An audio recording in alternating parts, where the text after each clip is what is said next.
Hello, friend. I'm glad you've joined me. I'm Reverend Anna, the Senior Minister of Unity of Austin, and I want to share some thoughts with you about becoming courageous. Here's something that Jesus said to his disciples, and that includes us. This is the Gospel of John, chapter 16, verse 33. Jesus said, "I've said this to you so that in me you may have peace. In the world you face persecution, but take courage. I've conquered the world." And Maya Angelou, the great author and poet, wrote this about her spiritual experiences and understanding. She writes, "I believed that there was a God because I was told it by my grandmother and later by other adults. But when I found that I knew not only that there was God, but that I was a child of God, when I understood that, when I comprehended that, more than that, when I internalized it, ingested it, I became courageous." Friends, when the trouble of life jumps up and down in front of you, waving a huge, scary flag, it's hard to feel a connection to good. When problems just won't go away, it's hard to believe that God is real. When you feel like you're pushed down around and pushed down by negative forces too big to overcome, you wonder if God cares. Bold and daring are out of the picture.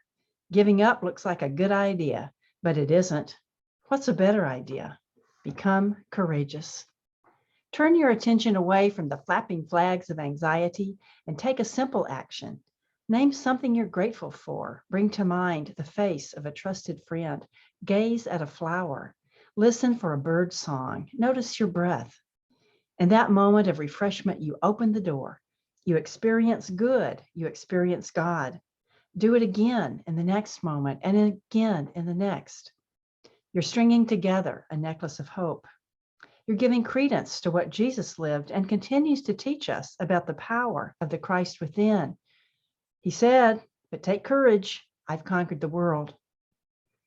We're called to make God's presence actual in our lives, to ingest it, as Maya Angelou tells us, making it available, accessible, real. God is always present, but we must allow ourselves to feel and to know that. Experiencing our oneness with each other and with the nearness of God, we are ready to do great things. When we choose to become courageous, we make a difference.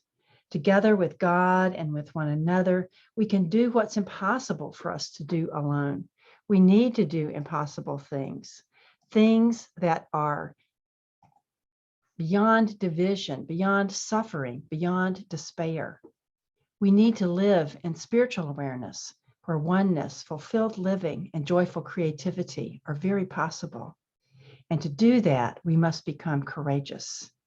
And that is absolutely possible. In the love and the light of the Christ, God bless you.